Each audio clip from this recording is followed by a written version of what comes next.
Good day. Welcome to another episode of Classic Dallas Cowboys Talk. I am Sean Farrell. God is great all the time. All the time, God is great. Jesus Christ died and he rose again. Let's go ahead and get into it. Okay, so Mark Stepnoski was probably one of our best offensive linemen in the 1990s. Okay,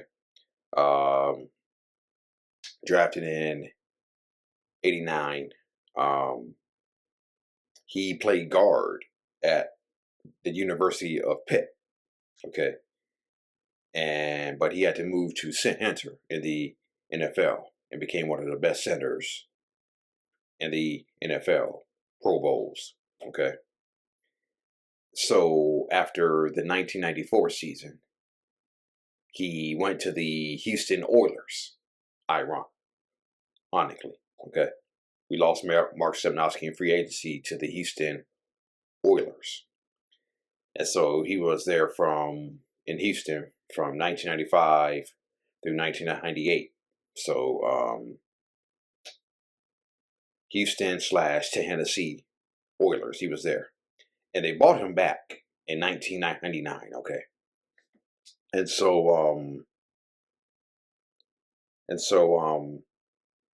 I read up on why they decided to bring him back.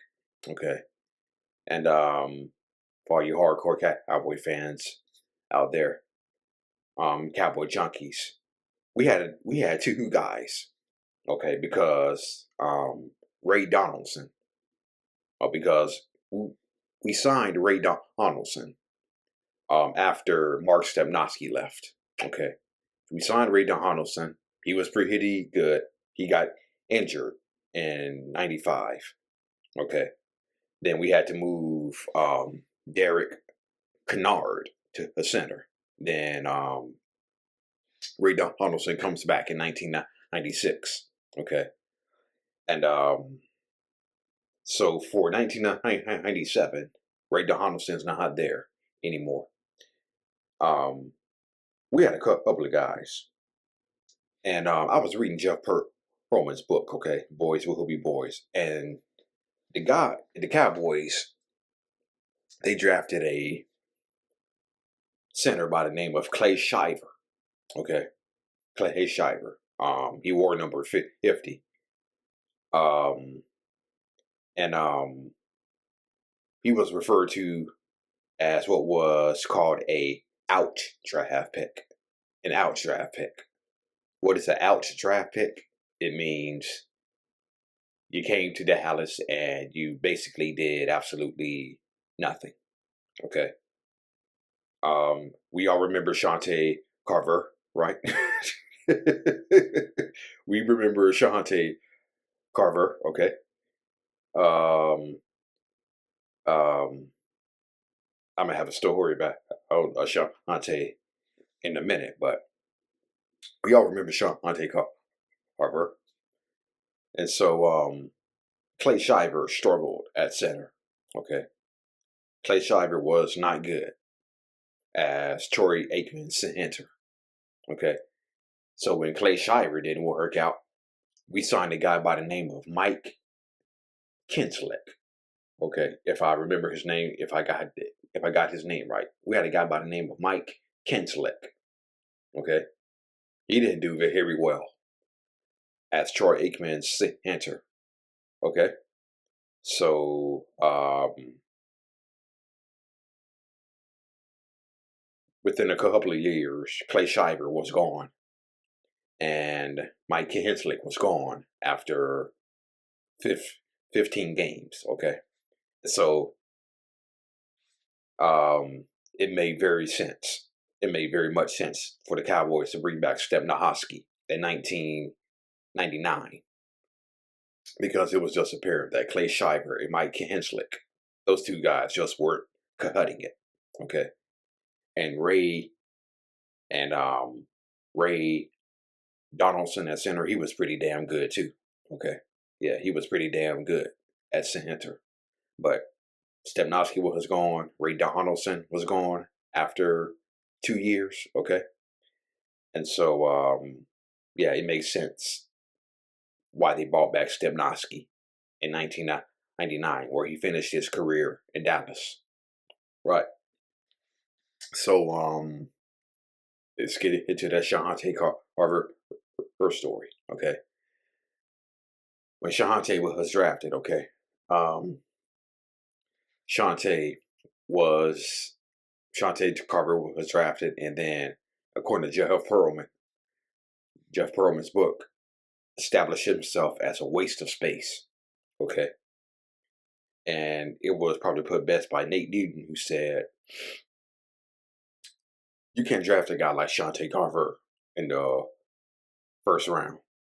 If you draft a guy like Shante in the 4th, 5th, or 6th round, people will say, hey, that's not how the bad pick. But you can't draft Shante in the first round.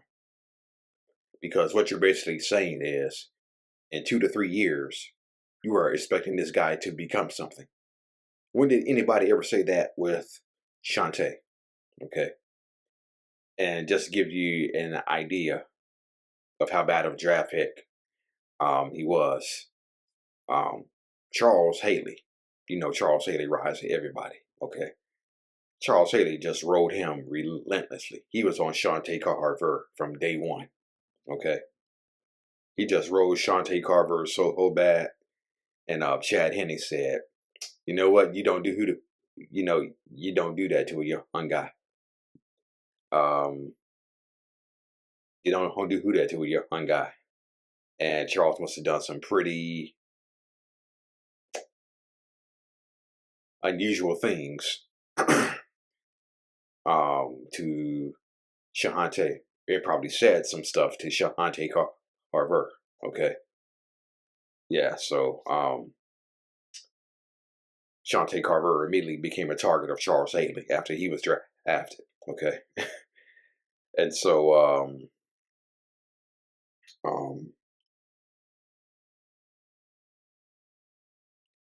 and it was Shante's rookie year. Okay. Shante Carver was a rookie. Okay. And there was a story where when he was a rookie, he rode his car. Okay. What do I mean when I say he rode his car? It means he had a accident. Okay. He had an accident, rode his vehicle.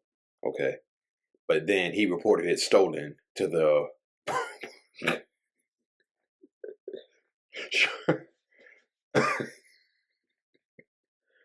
I'm sorry. I'm sorry for laughing, but when Shante rode his vehicle, okay, he reported it stolen to the police. Okay. Yeah. That's Shante Carver for you. Okay. Anyway, moving on. So rarely do our games won in 7 minutes in the NFL. Okay. Rarely are games won in the first 7 minutes. But the 94 NFC Championship game was a different monster. Okay. The 94 NFC Championship game was a different monster because it had 2 great teams, Dallas and San Francisco, right? And in the 93 NFC Championship game, the 49ers had a couple of turnovers, and Dallas went up 28-7.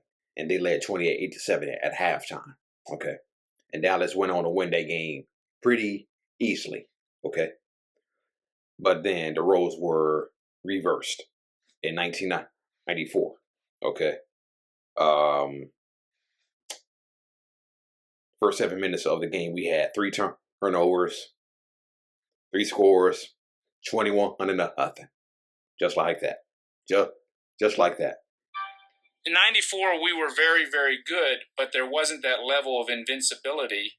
How about them Cowboys? We are going to repeat. We are going to make history. We still had such a talented, poised team that was made up of veterans in their prime that we could go out on form and, for the most part, handle anybody that we had to come up against.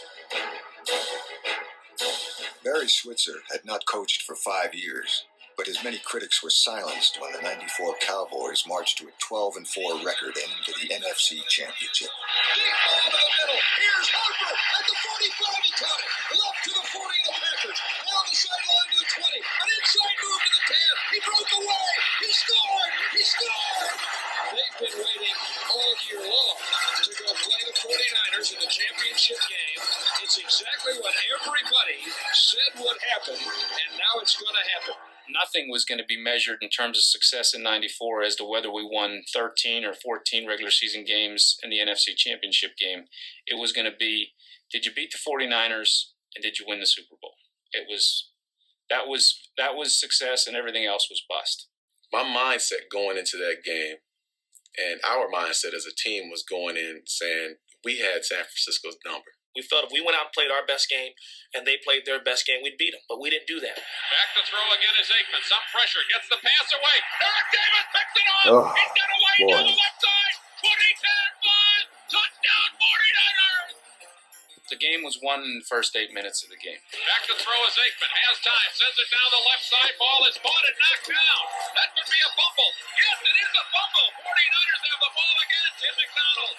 21-0 deficit with 8 minutes gone in the game. They give it to Floyd. He gets in easy, standing up. Washington grabs him. It's too late. 49ers, after 7.5 minutes of this game, lead 20-0. The 38-28 defeat left the Cowboys devastated. Yep. Well, if there was a honeymoon, or some semblance of a honeymoon for Barry Switzer, it ended that day out in Candlestick Park. The mood was complete and total shock. And I think everyone who was with that team from 89 or 90 onward shared that feeling. Couldn't believe we lost. Didn't want to get on the plane. Didn't want to do anything because you knew tomorrow morning you're going to have to get up, go out to the front yard and pick up the paper. And it was going to say, Cowboys drop NFC Championship game. Not only Barry and not only Jerry was going to be judged on whether the season was successful or not by winning the Super Bowl, period. And when that didn't happen, there was a very short list of people to blame, and it started with the two guys at the top. While skeptics predicted a quick end to the... Yeah. So,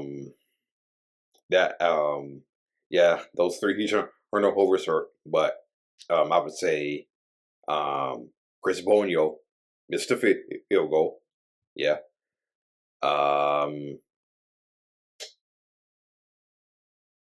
And then there was the Deion Sanders controversy where Troy Aikman launched it downfield to Michael Irvin.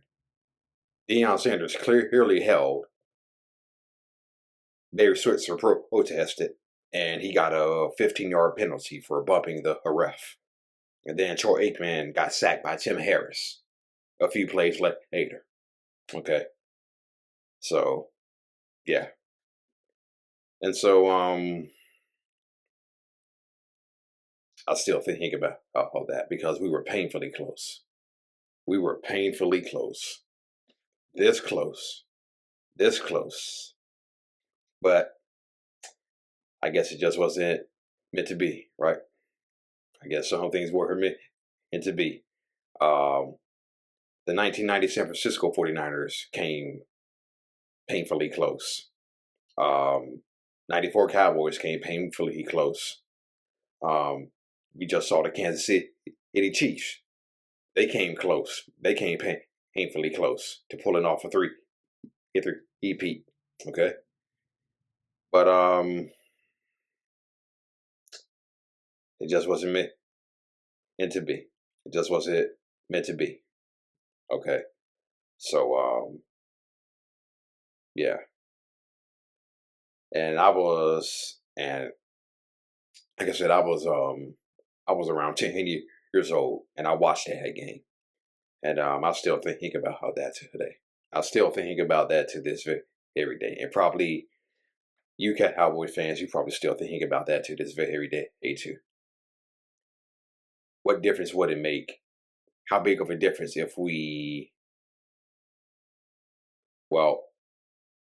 how big of a difference would it make if Chris Bonio had made that field goal?